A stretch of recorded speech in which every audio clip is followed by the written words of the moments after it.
Hi everyone. Um,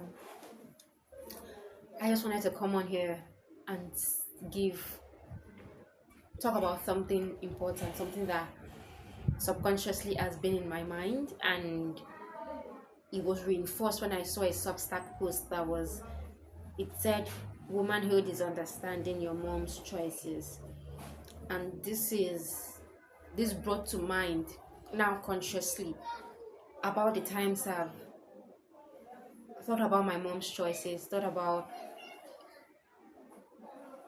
who she is as a person, not just like a parent or a caregiver, but as a human, you know. And there's some choices that she has made and or the way she has lived her life that I would not lie, I have judged her for it. And coming into adulthood, I would say I understand, but I do not agree with it.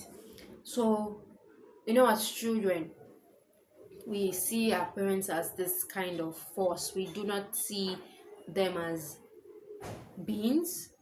It's they are more so, the caregivers, the people who our life revolve around. It's more so they are kind of like a protective umbrella, but not separate as a being, as a human. I'll read a quote I saw on an excerpt from a post on Substack. I'll also put the link down there about how as children we are solipsists. So I'm going to just read it very quickly. As children, we are solipsists. We inhabit a world where our parents are not separate beings with their own lives, but extensions of our needs, wants, and fears. Our mothers are caregivers, boundary setters, providers of comfort and stability. They exist in our early understanding to serve us. But this perfection is fragile, and as we grow older, the edges of that solipsism blur. The carefully constructed image of our mothers as omnipotent and infallible begins to crack, revealing the human beneath. And that encapsulates the idea that as you grow older, as you come into an understanding of yourself, of you as a human, of the world, of your society, then you then begin to see your parents for who they truly are. As a child, you are under their care, they are more so sentient forces. They exist just for your own existence, just to facilitate your existence. But then coming into the understanding that they were also children, they were also adults. They grew up, they made choices, they made decisions that one way or the other has brought you to be alive, you know, very literally. And they had a life before, and they are also going to have a life after you. Meaning, when you realize your parents are also growing old as you grow old, that's kind of like the thought I was having. Now, when it comes to that consciousness, you don't reach it in one day, or it's not something that you reach immediately. It's a gradual understanding that you get to experience. And once you understand that, you then begin to, especially as women, we then begin to notice some patterns, some choices, some decisions, maybe as time goes on, or even when you're reminiscing about the past that your mom has made concerning her own womanhood, concerning her own life, that you are like, wait, now as an adult, this doesn't make sense to me. I could somewhat agree with it, I could somewhat see sense in it, but this is not something that I would do, or this is not something that I would agree with, or this is not something that would have occurred for me. So apart from coming to that understanding, it's now a point where, yeah, I understand you as now a person. I see you. You see your mom as you are an individual of your own. You've made your own choices. You have your own belief. I wasn't speaking to my dad. I got to realize that me and my dad had different beliefs, not necessarily to a varying degree of difference, but it was his actions had been in accordance with his own belief, which was it was not in line with mine. And I kept questioning, like, we are in the same household. How come we are not doing the same thing or don't believe in the same thing? And he just dropped it randomly, not even something seriously. It was just a random statement and he made. And then I was thinking, I said, wow, so this is the belief that has made you act this way, and this is what has shaped your actions. And it hit me that this is so different for me. And then have come to the conclusion again that my parents have their own beliefs. I have mine. I have what I stand for. They have what they stand for, shaped by also their circumstances, their decisions, and where they currently are, or where at this point in life where they are. Growing every day, changing every day, and you see that play out step by step. You see that play out one day after the other, or 1 month after the other, or 1 year after the other. And seeing your parents in that light, you then come to understand this is why they have made this choice, or this is why this decision was made. Even if it affects you or it doesn't affect you, you know one way or the other, their decision affects you, because it's you are now there's now a unit, there's now unity. You are now one unit. So they're no longer separate entities. you know it's now there's a togetherness and cohabitation. you know but then within that cohabitation, there are also individual beings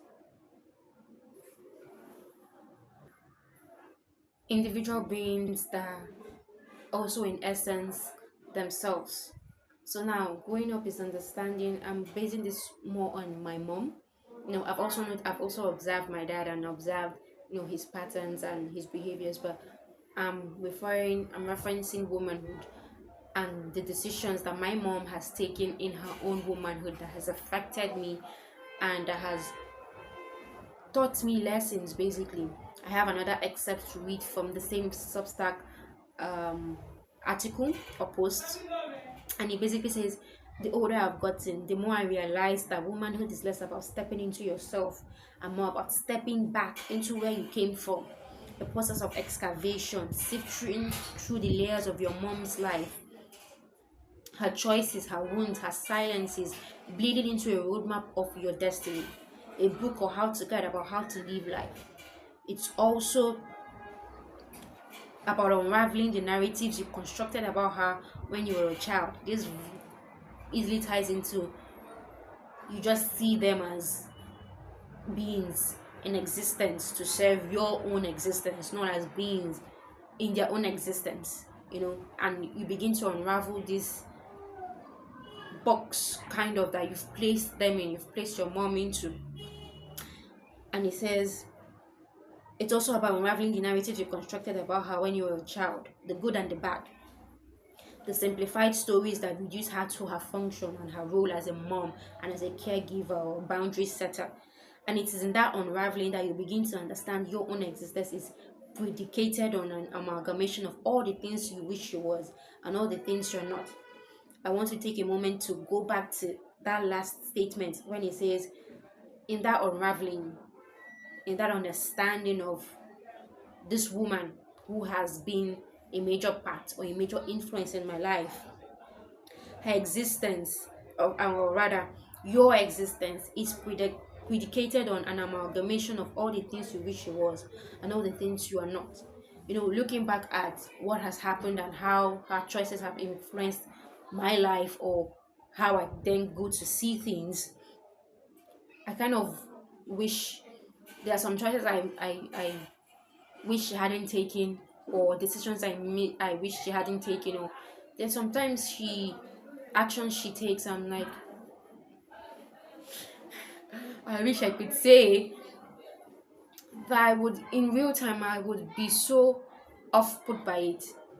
But now I understand this is majority. She has been, will I say alive? She has been alive more than twice the time I have been. And her experiences have shaped this belief and shaped her into the person right now she is. But what I would say is, looking back at it, it's kind of a book or a how-to guide on how to also be my own woman, and that also influences the amalgamation of her own experiences and her own decisions and her own choices. It then influences me into how I step into my own womanhood and later on, eventually, motherhood. So I would say my mom, unconsciously, this isn't even a conscious effort on her part. This is unconsciously from my own end, trying to understand her, has taught me so many things. And if you see me looking down, I'm looking at my notes. I have some notes down, and the first thing is sacrifice. You see this daily, this unspoken love. Unspoken. I don't know how to explain it, but the willingness to do any and everything to make sure your existence is as pleasurable and pleasant as it is. Everything in their capability. It might not be the best, but it is their own best. Basically, it's their own best. And have seen firsthand, experienced firsthand this sacrifice it takes to be a mother. This motherhood, I would say, is a never-ending journey. Never-ending journey of sacrifice. I haven't been a mother, but I have seen my mom. I have seen her in mom duty, or I have seen her as a mom. I have seen her as a person. I have seen her as a wife, and that takes so much sacrifice on her part. And stepping into my womanhood, I don't want to say it requires sacrifice, but it requires a form of compromise, a form of um, love. Definitely determines how willing you are to go in your compromise, or how willing you are to go in giving up some things, or coming to a place where I'm going to put this person, I'm going to put my child above this, so that I could give them the best. So sacrifice, I would say one. I would also say boundaries. She hasn't taught me boundaries, but her actions have taught me to have boundaries. Boundaries in the sense that even within your partnership, even within your relationship, even within your marriage, there are still boundaries. You are still a person. You are still a human. You're a woman first before you are a mother. You're a woman before you're a caregiver. You're a woman before you are someone's wife. You know, you're first a human. So honoring, there's a very thin line between honoring yourself, honoring your goals, honoring the person you want to be and the life that you envision for yourself, and just you as a whole, versus then doing it for a child, or doing it for a husband, or doing it for just the betterment of someone else. And I see this especially in African women. There are no boundaries. They do not know how to speak up for themselves in a way that honors their womanhood. I believe it's a belief that your womanhood is then your husband's once you get married, or you're prepping your womanhood for motherhood, and you give that up once you have a husband, once your last name is changed, once you've popped out a baby.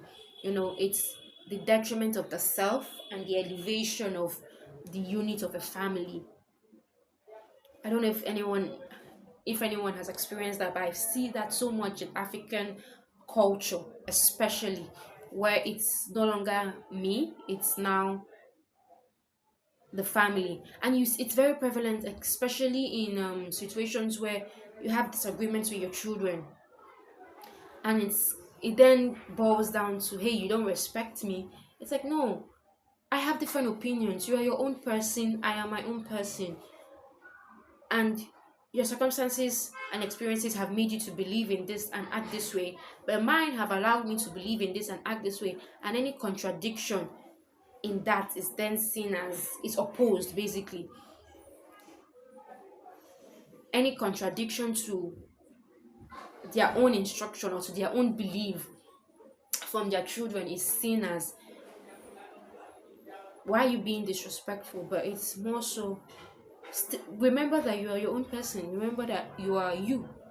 You are a being and I am a being. So I would say boundaries in that sense of still respecting your womanhood while still being in a partnership or being a mother. I would say the most important decision really is that of partnership. It's that of marriage, it's that of choosing a life partner, because for the most part that influences a lot, majority of a woman's life.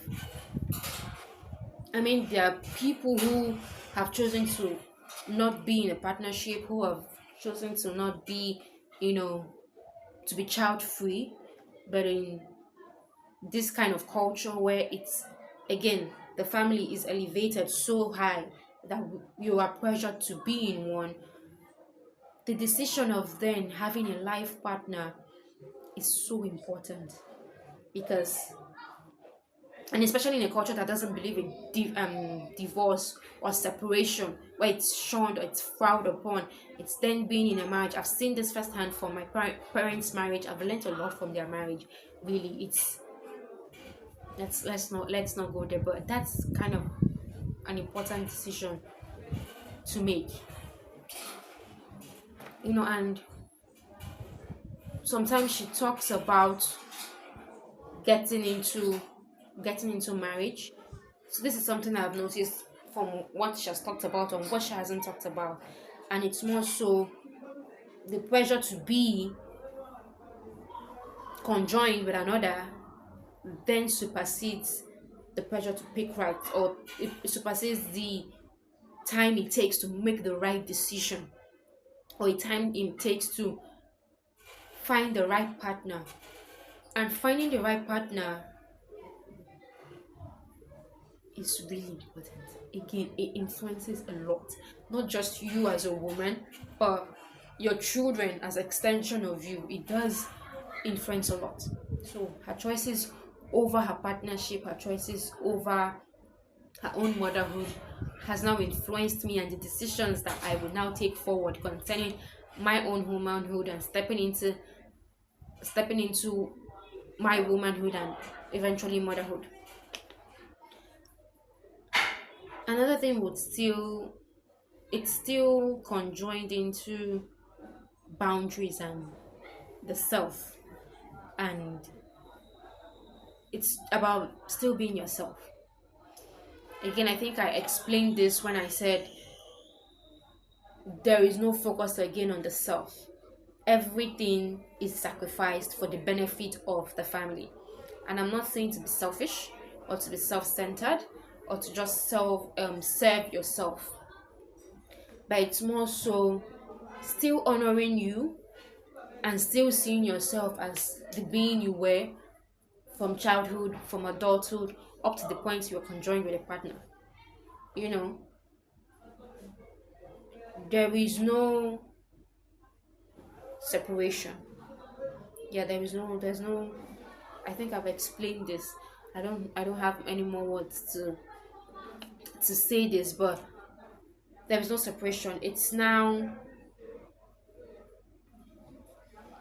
there's a cohabitation, and it's one then becomes two, but still one and one that makes two.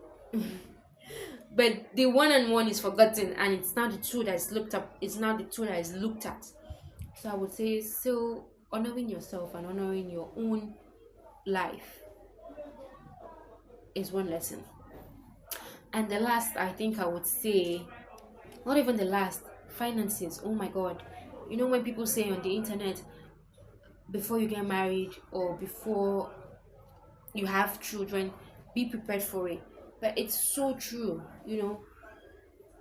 Growing up, money wasn't really discussed, but it has influenced so many choices. It has made the decision, it has been the deciding factor when it comes to the family. So even as a woman, again, it comes down to the self. You're still yourself, have your finances, have your business, have your passions, have your sacredness, have your body, have your mind. These things are now given up to the man. These are things that are now taken once there is a family involved. But like, have your money, have your, still be you. It has now influenced me to that I still want to have my agency even when married. I still want to be a woman first before I am a mother, even when I'm married, even when I'm filling in the role of a caregiver. And the last, I would say, not taking shit. From anyone, really, from even your own husband, there are some situations I have seen. There's this complaint that then turns into vitriol. It's the little, like when they say it's the little things that add up, like these little things of an inconsiderate father, of rather an inconsiderate partner, or this little thing about finances, or this little thing about this or that, or this or that, or this or that, they are not spoken, they are not expressed, they are not addressed. Again, I don't know. There's the mentality of giving up again yourself for this man. This man is still someone's son. This man is still he's someone else's son. You are still you. You give up so much for this other guy. And I'm not trying to downplay the essence or the institution of marriage, but it's still one. It's still one and one conjoined. These are still separate sentient beings with their own mind and consciousness. So you should be able to it's also not a prison. You should be able to speak up, because I've seen, one issue that is not addressed, and then it builds up to this internal hatred or internal vitriol or internal anger, that it pours into other areas. It pours into interactions in the family, it pours into interactions with the children, it pours into interactions with the partner. Meanwhile, it could have been addressed, but there is this giving up mentality or letting go mentality, or we must please mentality. So this is understanding my mom, understanding her choices, understanding her decisions, understanding what has led her to be where she is, and what has influenced her to act the way she is, and to understand that she's also a being. I might not have seen her as one growing up, but now I see her fully, transparently. I see her for her good, I see her for her bad, I see her for her flaws, I see her for the love, I see her for her sacrifice, I see her for her own womanhood, I see her for her own motherhood. And this wasn't a one-day decision. This was continuous understanding. It's a continuous journey and continuous process, and there's some things I also won't understand until I have also experienced what she has experienced. I have also put myself in her shoes and been through the journey that she has also been on. It might not be the same, but we would have some sort of mutual understanding or mutual experience that then shapes our own individual lives. So as girls, as women, I feel understanding your mom is the first step into not just adulthood, but your womanhood. You might understand her, but you might not agree. Like I said, I don't agree with everything my mom has done. There are some times where we've come into heated arguments because of how she has thought, because of how she has spoken, because of how she has acted. And in those moments, you want to lash out and and be aggressive, but then you sit back and then you understand that, hey, I understand you.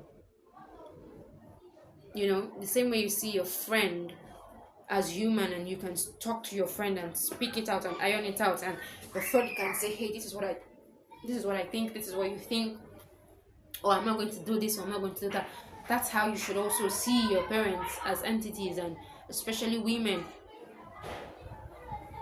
as their own beings. So this is what I just came here to say. I was deeply inspired by this Substack post. I'm going to leave everything down below in the text. Please read this post that I include. It's very, very, very, very, very eye-opening, and understand your mom. Those are my parting words. Understand your mom, really.